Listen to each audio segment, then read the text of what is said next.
Hello and welcome to PFF Fantasy Football Podcast. I'm your host, Ian Hartitz, and today we are breaking down all things on the Week 11 DraftKings main slate. No Thursday night, Sunday night, Monday night football, strictly afternoon goodness here. We'll be going through cash tournament, all the good plays that you could hope for. As always, I'm joined by none other than PFF analyst, the prop prophet himself, Andrew Erickson. Andrew, how are you, my friend? Doing good. Huge win for the Patriots last night. Hoping they came away with the victory last night against the Atlanta Falcons. But no, I'm doing good, man. We got Thanksgiving coming up. I'm excited about that slate. That's going to be fun. But we got this Week 11 slate. It's interesting because it seems pretty clear that, you got Dallas and Kansas City as like clear chalk, and then a bunch of games I don't want to touch like at all. So there's a really interesting approach to this game or to this slate from like a game theory perspective. And especially because that game is in the late window. So like late swap is so far in play. It's going to be fun. Absolutely. Tons of different tournament options. I do think we have a pretty solid cash core build up, so we will start things well with that as always. When we're talking about cash games, people, once again, we are talking about head-to-heads, 50-50, just games where we are trying to set the highest floor possible, trying to beat one person or half the field, not hundreds of thousands of different people. So with that in mind, Andrew, looking at quarterback, you can pay up all the way into, the Dak, the Mahomes, the Josh Allen territory, spending $7K plus. But I think as we'll get to with the running back and wide receiver positions, there are some other guys we would rather pay up for. So I really think the question this week comes down to, do you want to get up a little bit higher and get someone like Jalen Hurts at 6.8K, or do we want to risk it all, go down to 5.1K and take Cam Newton against the league's worst defense at fantasy points per game allowed to quarterbacks? Andrew, I'm on the Cam side. I just really like the way the rest of the lineup is looking, and I think it's a rare situation where you can, whatever, stack him with Christian McCaffrey. You can do the QB running back stack and not feel too bad about it. You have McCaffrey catching 10 freaking passes a week, due for some touchdowns, and Cam obviously is just as likely to score once they get inside the 5-yard line. So, no, I'm not in love with Cam in this spot, but I think if you just look at our base quarterback rankings, he's a top 15, top 16 quarterback this week, and he's being priced right alongside guys like Jared Goff, Tyrod Taylor, and Trevor Lawrence. So, Andrew, what's your take on the Hurts versus Cam, or is there another cash game quarterback you would like to build around? No, I think those are the main two. I think Cam is clearly the best value down at 5,100. Makes too much sense. Football team doesn't have Chase Young, so you're going to wonder, how effective is their defense even going to be now? The defense has not been great so far this season. He's the top value in PFF's DFS optimizer just based on his he's projected to score, 20 fantasy points. And if that's what you get out of your 5K price quarterback, you're livid, you're hyped up. And I like the fact that you mentioned McCaffrey because he's a more run, obviously want to try to get in, and he's obviously more expensive than he's been in the last couple of weeks. And we really haven't been paying up at running back in cash because we've just had these free squares all over the place. So it kind of feels weird. It's I got to spend money on a running back, but Cam Newton kind of counterbalances that. And especially because they do play on the same team. So, and you're not tilting if McCaffrey gets, vultured at the goal line by Cam because you have them both. So I think that makes a lot of sense playing them together. You have outs in multiple facets because it doesn't matter who scores the rushing touchdown. It's going to be one of those two guys, and you're just happy that one of them scores. Losing Chase Young from this defense, there is arguably not a bigger loss that a team defense could be facing out here. We know that secondary is rough. The only reason we've seen them kind of go from god-awful to below average a little bit over the past few weeks was because of the pass rush stepping up. So if you take that part of the defense away, it truly is problematic at all levels. With McCaffrey, man, it's just crazy. In his 3 full starts this year, he's finished as the RB1, the RB3, and the RB4. He's only scored 1 touchdown. It was almost the opposite last year where he had this wild touchdown pace that couldn't keep up. This year, he's getting all the receptions and the usage to be the usual cheat code we've seen. So maybe not playing that 90-95% snap rate anymore, but they're still feeding him the touches, all we really care about anyway. So Cam at 5,100 does make a lot of sense. My only concern, I guess, with Jalen Hurts, Andrew, is that he's been playing well, like last week as a passer even. He should have had 3 touchdowns in the first half, but Quez Watkins dropped that one beautiful one. We know we got the rushing upside, but the Saints might be built to kind of stop the type of quarterback Jalen is. I know he got over 100 rushing yards against them last year. It took something like 20 rush attempts, though. This truly is one of the best run defenses in the game. And honestly, it just comes down to like Eagles Saints. That's, I think, the single lowest game total on the slate. I would like to avoid this slow-paced, ugly matchup if possible. Yeah, no, I think that makes a lot of sense. And the projections are really close. I think Cam's actually projected for more fantasy points this week than Jalen Hurts is. Hurts is just, he's running so pure, literally and figuratively, because the guy's never not a top 12 quarterback. Every time he's played 4 quarters in his career, it's up to 12, I believe now, 12 starts. He's just been a top 12 quarterback. So like, he just finds a way to get it done no matter what. And that's why he's usually the first guy I look at in cash. But because we have Cam, who is he's just mispriced. Like he should be more expensive, especially because, we didn't, DraftKings doesn't know that he's going to be the starter. He hasn't even been named the starter technically yet, but he's going to play the most snaps over, even if they sprinkle in some PJ Walker here and there. But I think the pairing with McCaffrey is really that thing that has me comfort. Like I'm not concerned about, what if Cam, his shoulder shot, like, okay, like that means he's going to throw the ball to McCaffrey 10 times. Like if McCaffrey scores 40 points and Cam scores 10, like you're fine. Like Cam could literally get 10 points and McCaffrey gets 35 plus and you're feeling good. So I think that makes a lot of sense. We were talking before the show. You can do a lot of what we're going to talk about, the other positions with Jalen Hurts. I just think we can get up to the higher, the better guys. If you do, go ahead and save that extra $1,700 with Cam. So moving right along to running back, Christian McCaffrey, even at $8,900, Andrew, I think it should be in the 9K range. You could argue that he is still a little bit underpriced relative to what we should expect. He just has the highest floor and ceiling of any player in fantasy football. For him to rip off 26 points last week without finding the end zone, there were 3 separate drives where they were inside the 10, 2 of them at like the 1-yard line where it should have ended in a CMC score. Unfortunately, it didn't. So going back to the well with McCaffrey in cash this week and feeling good about it. From there, Andrew, I was looking up, I like to start at the bottom of the price scale and just work my way up to the top as I'm looking through these. And I saw a bunch of guys in the 5K range. I was like, Darrell, Montgomery, we got some options here. And then I saw the 2 that everyone are going to want to, I think, rightfully squeeze in the lineups. James Conner and A.J. Dillon, 6,100 to 6,200. We got Dillon going up against a Vikings D that really just almost allows teams to run on them at this point. One of only 3 squads allowing a positive EPA per play against the run. And then we got Conner going up against the Seahawks team that is second to last in fantasy points per game allowed to opposing backs. So, Andrew, I think we're both in agreement that Dillon needs to be in there as the every down back of a Green Bay offense that we're expecting to have success this week. Where do you stand on Conner versus going down to someone like Darrell Williams or like Dave Montgomery, though? Because it would free up $600-700 of space, and I would be open to an argument that Conner isn't that big of an upgrade over those guys if Kyler Murray is going to remain sidelined. Yeah, I think that it depends on how you're like looking at wide receiver. Like if you obviously go down from James Conner, Darrell Williams, it gives you the luxury to pay up a little bit more at receiver, which there are a couple 4K guys, but how many 4K guys do you really want to play? You want to play Tyreek Hill. So I think that from a rostership perspective, like James Conner's going to probably be pretty popular. And if you don't have him and he, has, again, like the guy just scores touchdowns, like it doesn't matter. Like this is his year for touchdowns. It's his LeGarrette Blount season, like touchdowns. We'll talk about regression all off season about James Conner, but it's not happening. He's tied with Jonathan Taylor for the most fantasy points above expectation this year. It's ridiculous. He's playing well though. Like it's not been luck by any. You could say it's luck, but he's playing well. Like we're not trying to shit on James Conner here, but I know what you're saying. Yes. Yeah, like that's just enjoy the ride. Like that is his season this year. We'll talk about the regression in the offseason, but he's in a great spot. The Seahawks have been the second worst team against running backs in terms of fantasy points allowed. 80% plus snap share last week, and he still scored a touchdown. Like as bad as the Cardinals were last week, he still got it done, and that's why his price didn't move. Like there were a lot of other great running back plays last week that you could pay down in the 4K range. So nobody really played James Conner last week, even though most weeks he would have been one of the most popular running backs because he was in the 6K range, but he was a bell cow. He's a bell cow again. So I think that he makes a ton of sense there. Again, I don't mind going down from Darrell. We got to get confirmation still that, Edwards-Helaire isn't going to return, and it is a late game. I think that we'll probably find out on Saturday though, if Edwards-Helaire is going to be activated. So Williams, I think, makes a lot of sense to pay down for. But I mean, I think there are ways you pay up for Dillon and for James Conner to have them both. And I think that they're clearly the better. I would still like in a season long league, right? Andrew, like, we want to play like Conner, Darrell Williams, Dave Montgomery. It's like, I want to play Conner over those guys.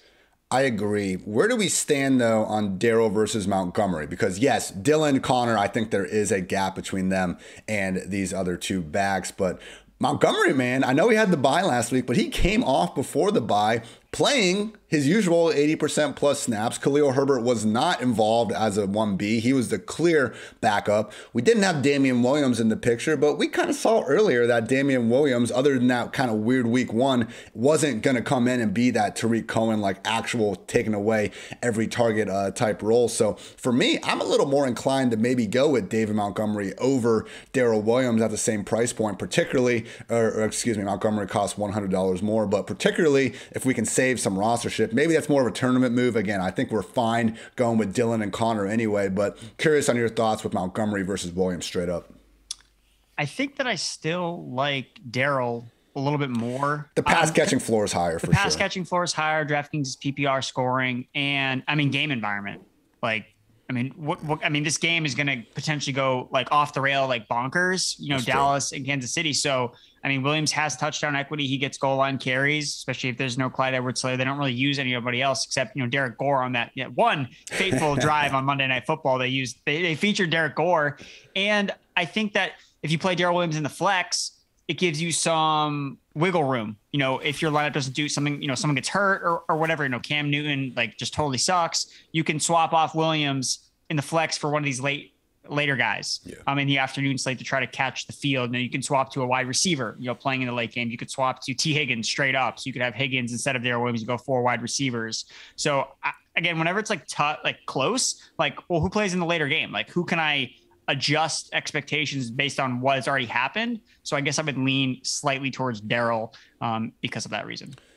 Very fair. I do like Montgomery in tournaments, and we'll get to that a little bit later. Only other real options to look at, I think people could be, just taking a little gander at. Myles Gaskin, 5,700 against the league worst Jets defense and fantasy points per game allowed to running backs. He's had the role without Malcolm Brown, but he has been so egregiously bad with these rush attempts. You do wonder at some point if someone like Salvon Ahmed could eat into that. And obviously Dolphins, Jets, maybe not the sort of, Cowboys, Chiefs game environment that we're looking to get at, Andrew. Really going out on a limb there with that one. I think the cheapest running back, and there really aren't many of them this week, but the cheapest one you can feel even somewhat good about is Alex Collins at $5K if Chris Carson remains sidelined with the neck injury, which is looking more and more likely. Even then, though, the way that Seattle offense looked last week, it could end up being more Travis Homer in a negative game script than anyone would appreciate. So I do think trying to go McCaffrey, Dillon, and James Conner is the move in cash games this week.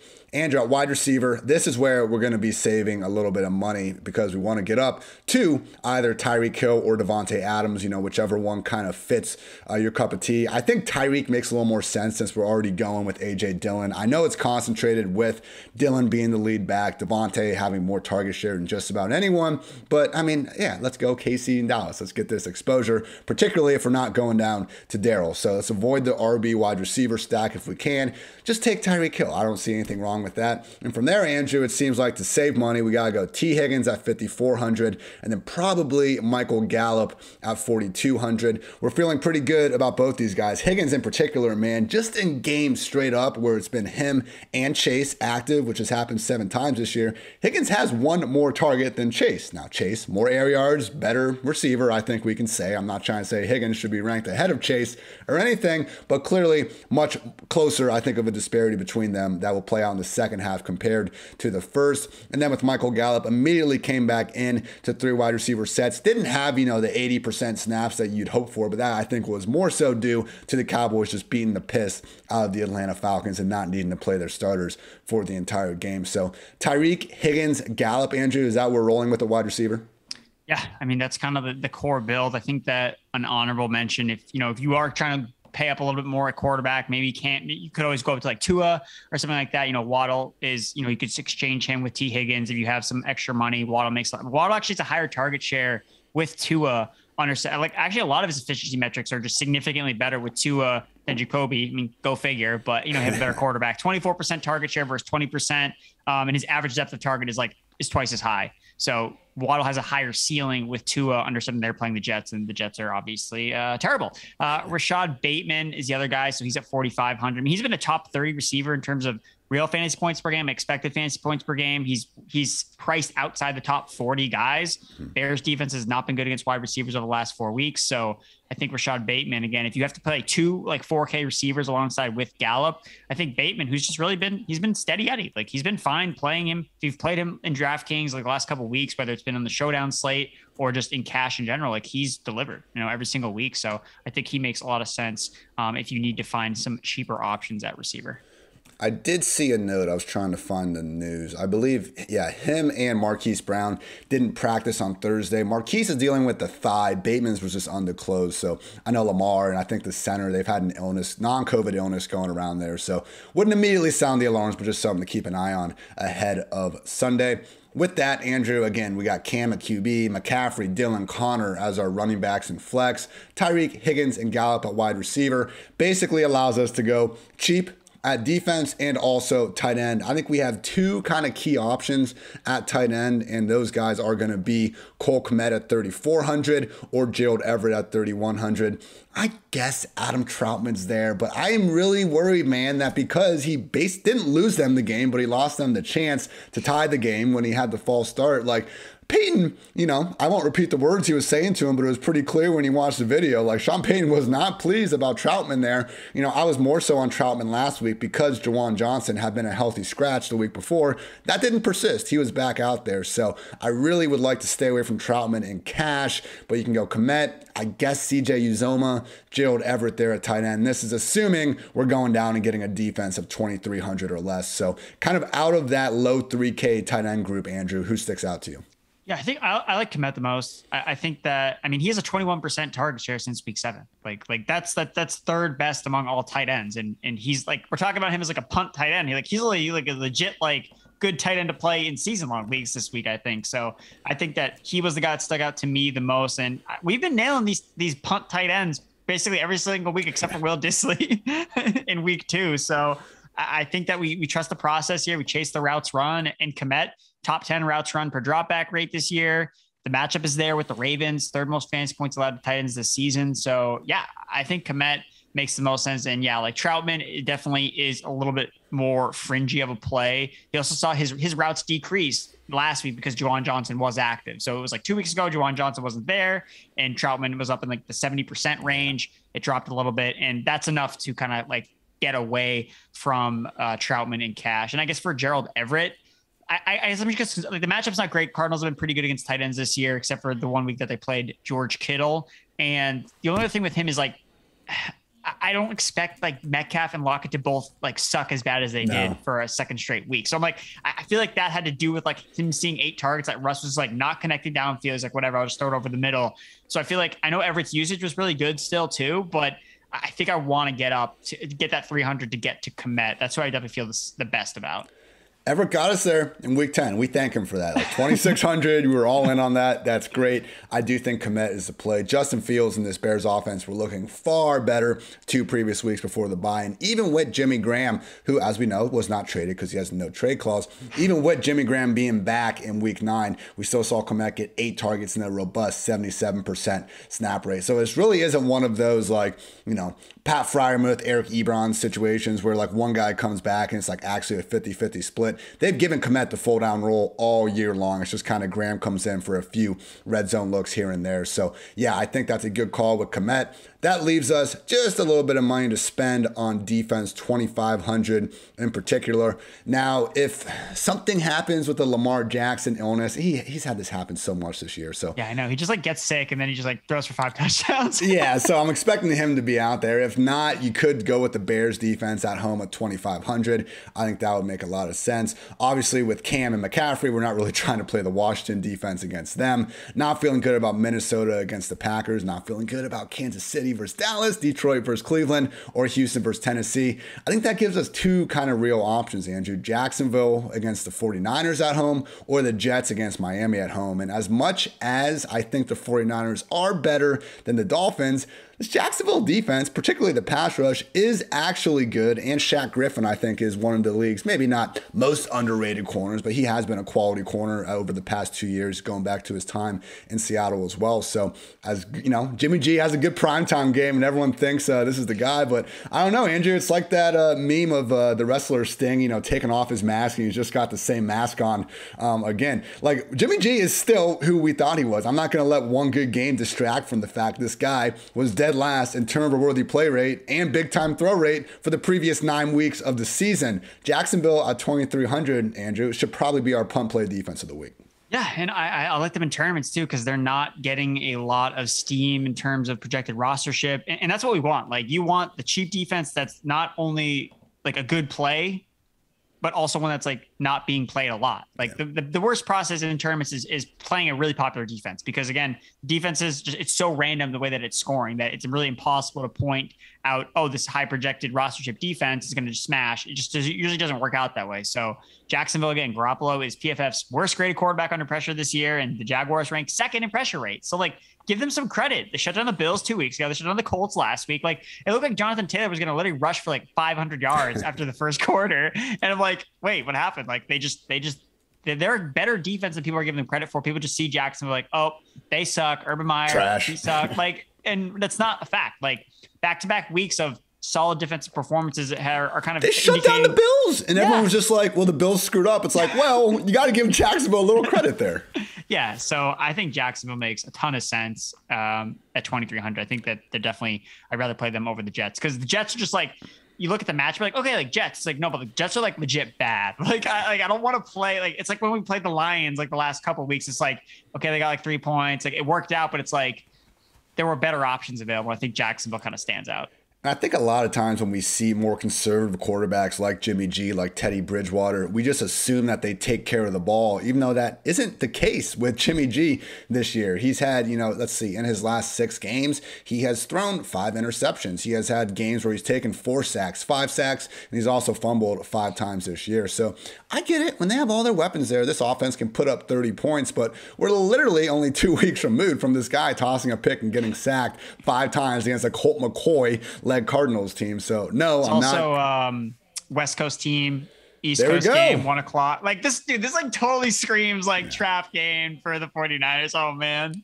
Trey Lance is going to be in the Trey Lance is playing the second half, calling it right now. I don't know. The starting running back has a broken finger. That doesn't seem ideal for holding on to the football. You know, call me crazy with that. But okay, Andrew, I like the way this one went. So we got Cam quarterback, again, cash game lineup people. Cam quarterback, McCaffrey and Dillon as our RBs, James Conner in the flex, Tyreek, Higgins, and Gallup at wide receiver, Kmet at tight end, and Jacksonville at the D. Little wiggle room at tight end, and I think if you want to maybe go up from Gallup, you can go down from like James Conner to someone like Darrell Williams. So there's a little bit of finagling around here. Again, if you want to go from Cam up to someone like Jalen Hurts, even Dak Prescott, I do think it's doable. You just kind of need to get off one of these higher priced running backs or wide receivers and just make a small move down. But I do think that's a pretty good core and a good lineup to feel good about. As always, we'll be back here on the PFF Fantasy Football Podcast on Fridays to help change everything. Like Andrew, I mean, we did our show last Thursday. We find out, oh yeah, Alvin Kamara is out. Oh, Damian Harris is out. Like Ramondre Stevenson and Mark Ingram should now be jammed into every lineup. So, please don't just take this blindly and, fire it up. Say, hey, I'm done. Like, here we go. Here's my lineup for Sunday. I'll check how things are on Sunday at 8 p.m. It can change in a hurry. But as things stand right now, this is how we're feeling. And again, we'll be back to help, adjust and massage some of these takes on the Friday edition of this podcast.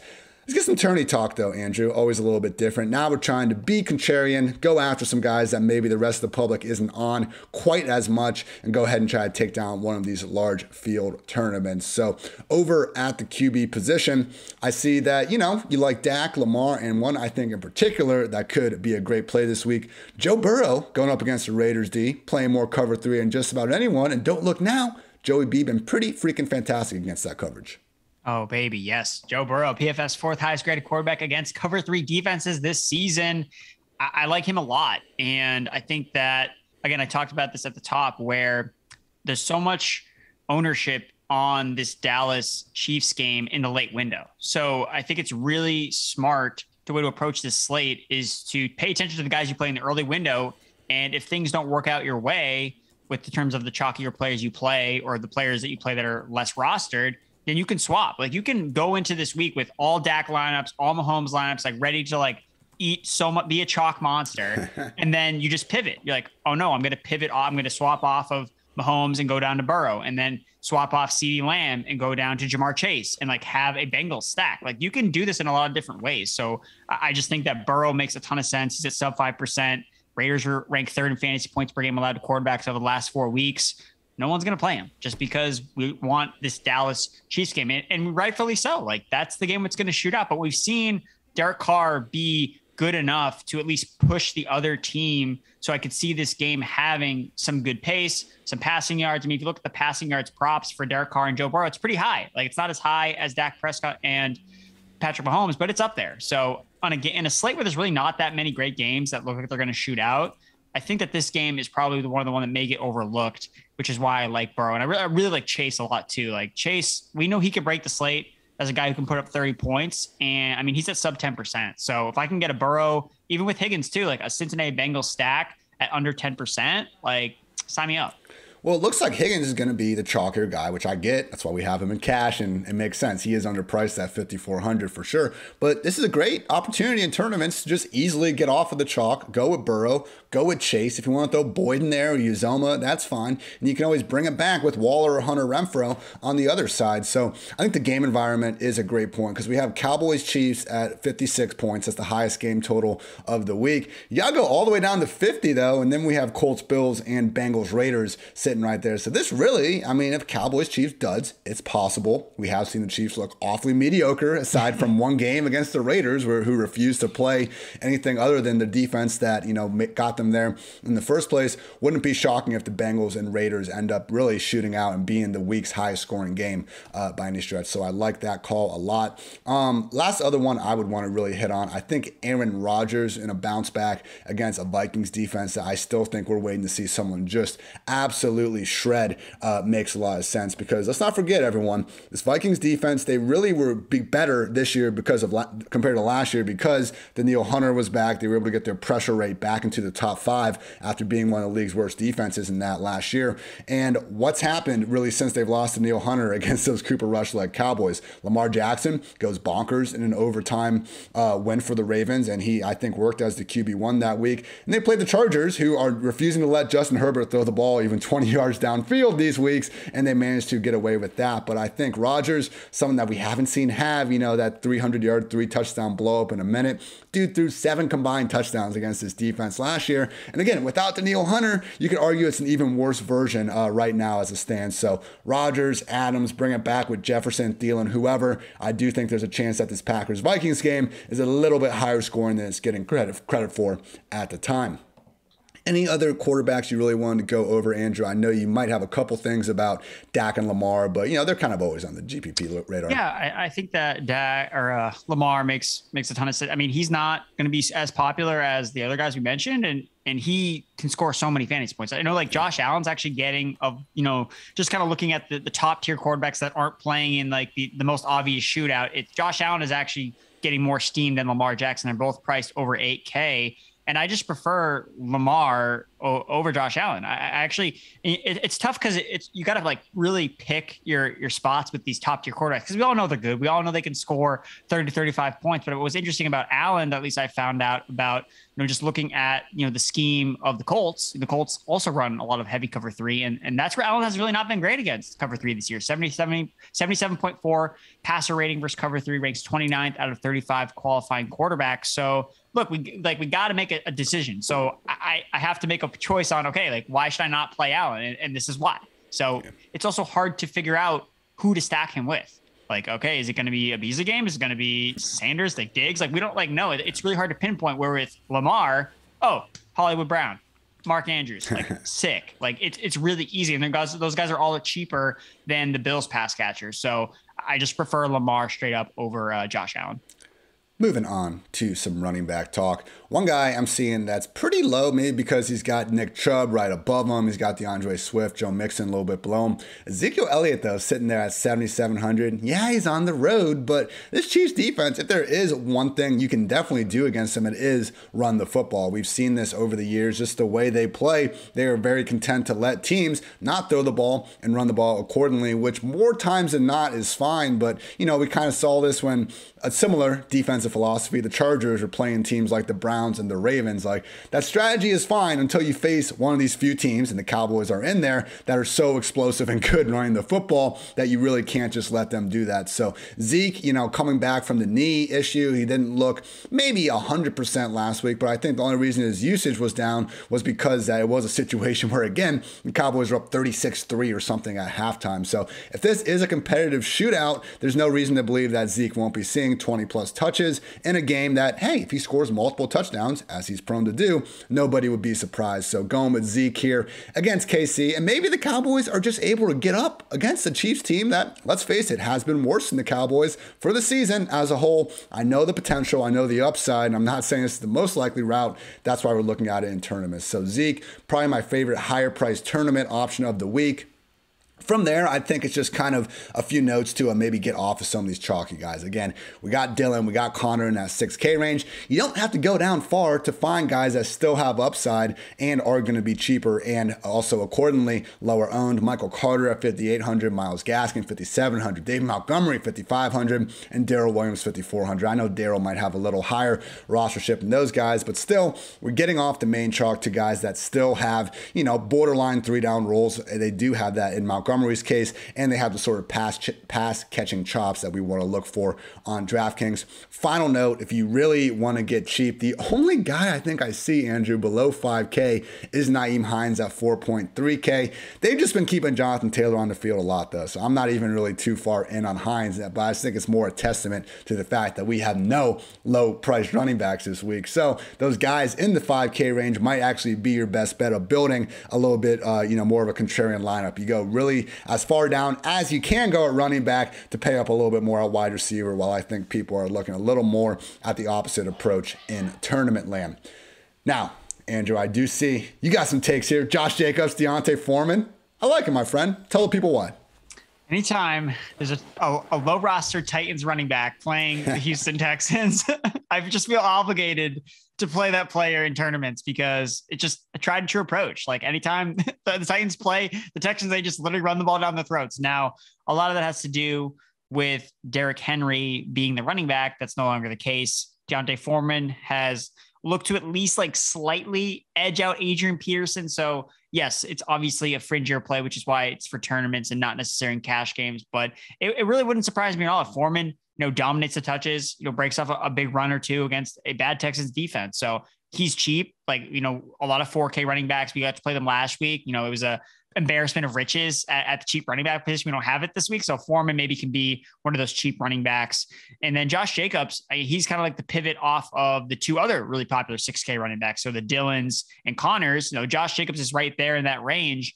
And he's got a really good matchup. The Bengals have been one of the worst teams in terms of stopping running backs in the passing game. And Josh Jacobs is like seeing his pass game work increase. Like that's kind of what's been holding him back. So again, another guy that you can potentially swap onto later on in the late o'clock windows where you're looking for a pivot. I think Josh Jacobs makes a ton of sense there. And I did want to actually ask you about Zeke in particular. So when I was looking at the roster sheet, it looked like, it's obviously like Dak, CeeDee Lamb, Michael Gallup, like those are like the really popular plays. So, and it was Elliott and Cooper that stood out as like the low rostered Cowboys guys that are like probably like the leverage plays. Of those two, like, do you like one more than the other from Zeke or Cooper as like, okay, I want to get the low owned part of a high scoring game? Probably more so Zeke, but I'm fine taking shots with both. I wouldn't put them both in the same lineup or anything, but I mean, Cooper, we see him do this, man. He's always been a little bit more of a boom bust guy. You only have to go back though, 3 weeks, that Cooper Rush game when he had over 100 and a touchdown. So only the upside. On prime time, Amari Cooper blows. His 2 games this year that he's blown up are the Sunday night game and then the Thursday night game, the home opener. I think, I prefer Zeke. I looked at Cooper, like Cooper's target share, is not great.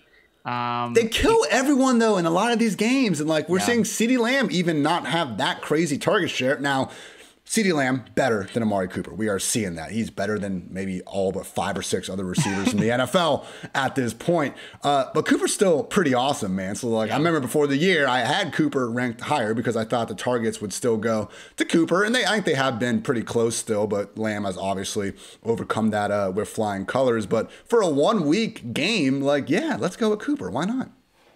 I wish there was someone we could do this on KC, though. Their wide receiver snaps are more jacked up than ever. Oh, my God. No, it's just you just don't want to play any of them. Josh Gordon? Josh Gordon, shout out to Josh Gordon in the back. He has 4 targets this year. It's not good. But he leapt up to number 2 in usage last week, and Mecole Hardman got the shaft, so. Sorry, people, I'm still coughing, but need to mute my mic so I don't piss you off too bad. Moving right along, though, Andrew, we got some GPP wide receivers to feel good about. You mentioned before with Lamar Jackson. I think that's a great call, and go get his number 1 receiver, Marquise Brown. Just make sure this thigh injury isn't anything to worry about. He has not practiced this week. We've seen him miss some practice time throughout this year, come back and be just fine. So if he's good to go on Sunday, doesn't have an injury designation, I wouldn't downgrade him, just something to keep an eye on.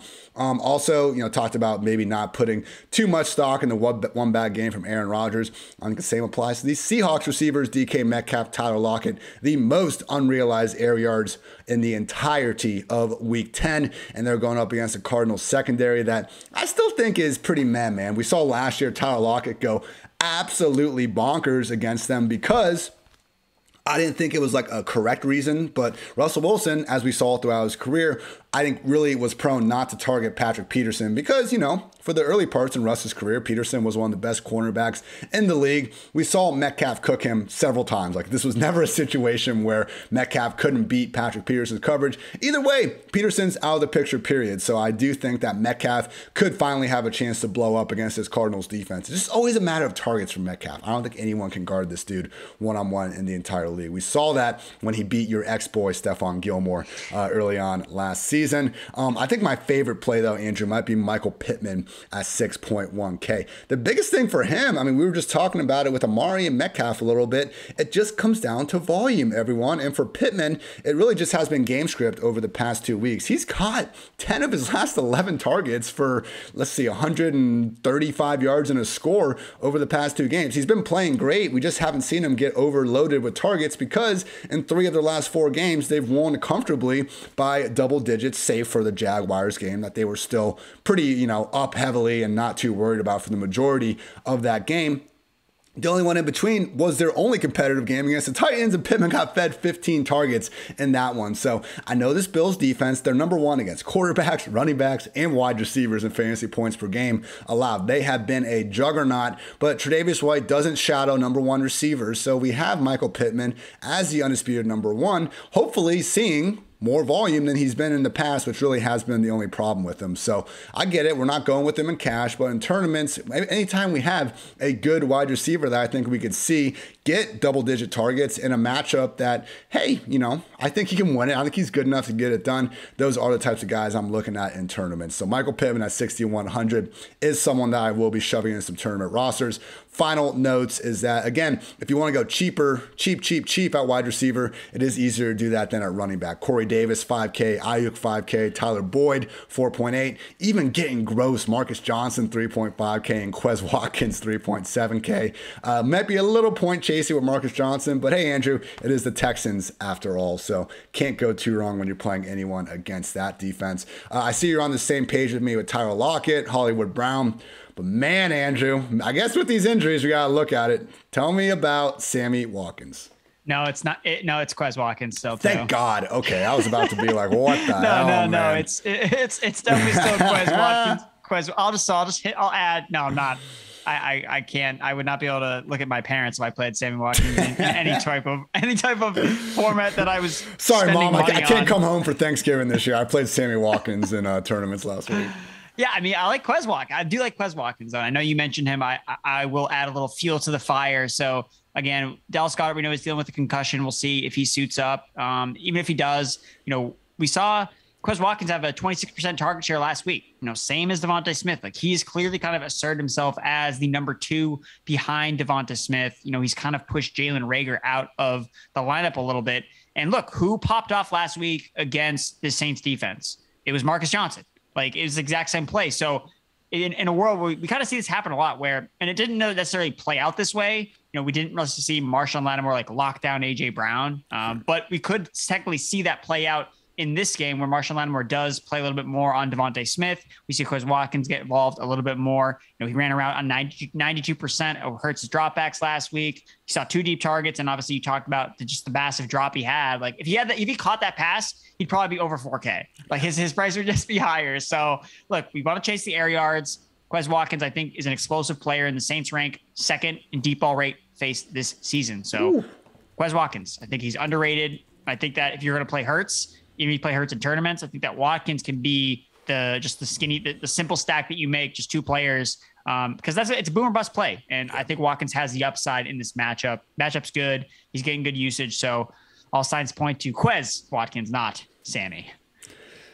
Only other note I just want to bring up real quick. We went through our cash game stuff already. We did get news that Alvin Kamara was downgraded to a DMP on Thursday. That would open up Mark Ingram at 5,400, same price as Darrell Williams. So I'd probably play Ingram over Darrell.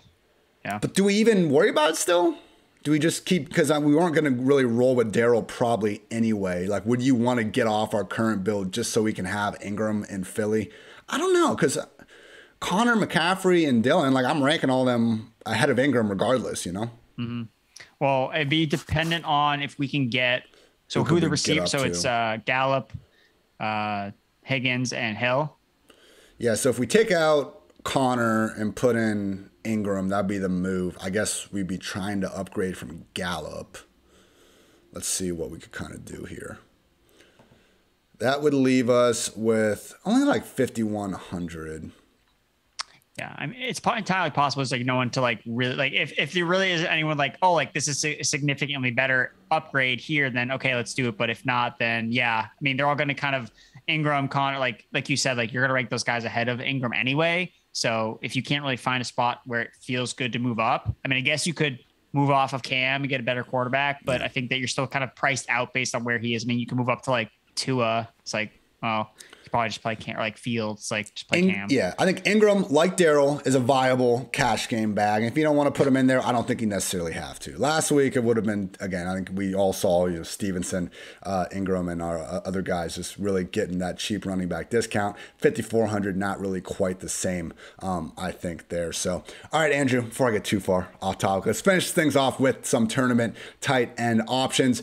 Travis Kelce, Darren Waller getting most of the love, and deservingly so. I think they're most people's top 2 tight ends this week. I know Waller's been letting everyone down. He did have a touchdown get nullified by a hold last week, though. You would like to think they'll figure things out sooner rather than later, but hey, maybe they don't. And with that reason, we could have George Kittle and Mark Andrews coming in a little bit under-owned. So we seem to be on all the Ravens this week. So don't forget about Mark Andrews for sure. I guess my last point would be Dawson Knox at 4K, just someone that we saw go back, get his role. It's always a little iffy with this Bills offense, that's for sure. But hey, Cole Beasley, someone that only played 9 total snaps last week, I believe it would make sense over a larger sample if Dawson has a bit bigger role in an offense not featuring Beasley. And finally, like Andrew, the things Jared Goff has done with us this year suck, but he might be out of the picture. He's had this oblique injury. Why not go to the well with TJ Hockenson, 5,700, coming off a catchless performance? Like, it was disgusting. He was literally the overall tight end 1, though, the game before their bye week before this. So if you can just take your view a little bit longer than what just happened last week, I think you'll still see that Hockenson has that overall tight end 1 upside during any given matchup. But I get it's a little bit disgusting. I think I like one of your calls here a little bit better, Andrew. And that is none other than everyone's favorite wide receiver that we still call a tight end, Mike, just sicko mode. Yeah, Mike Gesicki, 5,200. Makes a lot of sense. If you do like Tua doubles in tournaments, I mean, like that works. Like just play Tua, Jalen Waddle, Mike Gesicki, and then do something else. Like that's all you really have to do. It's a really cheap stack that works. It's very concentrated between those 2 guys. And anytime you don't have to play a tight end, like is good. Like you don't want to play tight ends. I mean, Gesicki, we're talking about Hockenson in his terrible game. I mean, Gesicki is coming off an equally terrible game. He actually had targets, but he did not catch a single one of them. And it's because, guys, he's matched up against DBs because he's not playing against linebackers and safeties. So it's tougher on these guys. It's tougher on Pitts. I know you tweeted out, why Pitts' yards per route run are worse against, cornerbacks. It's like, yeah, because they're better at covering guys in the open field, like not like funny linebackers. How that works. Exactly. So Gesicki, obviously, yeah, we like that he's being used as a receiver, but there's a pros and cons to that type of usage. So at 5,200, again, he's playing the Jets, who are really bad against wide receivers. So that's what I'm doing. I'm not looking at Gesicki at tight ends anymore. It doesn't make any sense. Alan Lazard is basically playing as much tight end as Mike Gesicki is this season. So I like Gesicki here against the New York Jets. And then I also like Dalton Schultz. So again, kind of like a similar play with Amari Cooper. I mean, everyone's going to play Dak, Michael Gallup, CeeDee Lamb. Like that's like the move that people want. And that's not going to work probably just because like whatever we all think is going to happen usually doesn't happen. So I think Schultz, he's seeing awesome usage since Blake Jarwin's left the lineup, 91% routes run per dropback rate. He's projected for sub 5%. And the Chiefs have been actually bad against tight ends. Like that's actually where they've given up the most production is not actually receivers. It is mostly to the tight end position, 5th most receiving yards allowed to tight ends. And we've seen Schultz have big games. Like if Schultz catches 2 touchdowns from Dak Prescott and you have that stack, like you are burying every other Dallas Lamb stack, Dak Cooper stack. Like you're going to bury those lineups. So I think Schultz is a great leverage play. Yeah, Schultz was a better ball away from scoring a touchdown himself last week as well. Don't be afraid just to fade 1 week sample sizes, everyone. It's not the hardest thing ever. We have enough weeks at this point where we don't need to hang our hat entirely on what happened last week. Realize it is a week-to-week league. We're going to see some duds happen. Quickly on defense, I like to just go over some running backs that I think if you want to pay up and stack them with their team's defense makes a lot of sense. This week, James Conner with the Cardinals defense going up. In Seattle, I don't think Russ is going to be that bad again. But if this finger continues to be an issue, it's going to be hard for them to score. As we know, Russ, Deshaun Watson, some of these quarterbacks, as great as they are, their play style of scrambling around the backfield does lead to more sacks, even in games where they can put up points. So I think that one makes some sense. Keep an eye on Latavius Murray. I think he's going to be back. They probably wouldn't have cut Le'Veon Bell otherwise, and he did open up the week with the limited practice. If not, hey, we got Devontae sitting there at just 5,100, and you can stack him with that Ravens defense 3,300 against Justin Fields. Same kind of idea with Russell Wilson, someone that will be taking a lot of sacks. Nick Chubb and the Browns defense at home against the Lions. Hey, sometimes, Andrew, everything we think is going to happen doesn't happen, but man, Nick Chubb against the Lions and the Browns defense against Goff, or God forbid, not Goff, like I do think that's pretty tough for it to bust. And then finally, I think maybe the two chalkiest defenses of the week, but not egregiously chalky, arguably the Browns and then also the Carolina Panthers at just 2,700 at home against Washington. So CMC and that Panthers defense, hey man, I could see it. Heineke coming off his best game of the year. Once again, though, like guys have their worst games. We don't expect them to be that bad next week. I also don't necessarily expect Heineke to be that good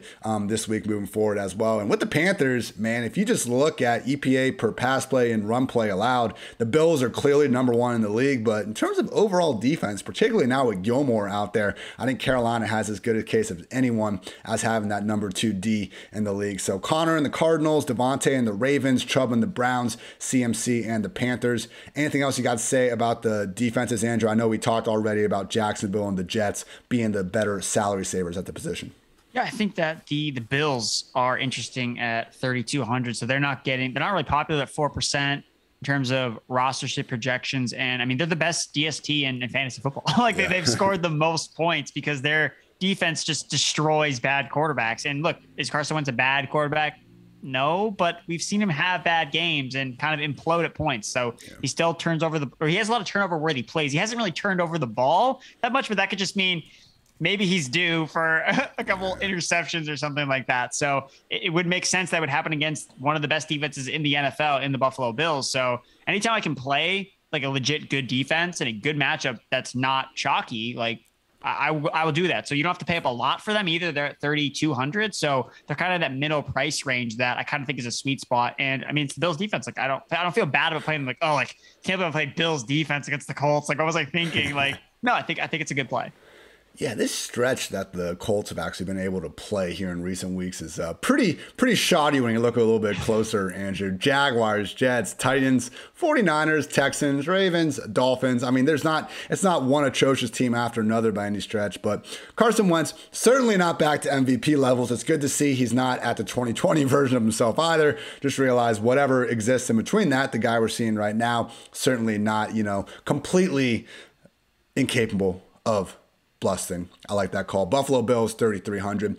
People, if you enjoy the podcast, if you enjoy the picks, just enjoy Andrew, myself, Trey McFarland, whoever in general, just know that you can support the podcast by using promo code FANTASY and get 25% off any PFF subscription, all the large article content, weekly player rankings, strength of schedule tool, betting dashboards, player prop tools. Like, you are spending this money to go make yourself more money in fantasy betting, or you're doing it to have more fun and become a more knowledgeable football fan. So we're not asking for a donation. We're asking you to get 25% off by using promo code FANTASY, and then improving your life, improving your wallet, and probably, improving just everything about yourself. So promo code FANTASY, 25% off any sub. Great day to be great. Gotta love it.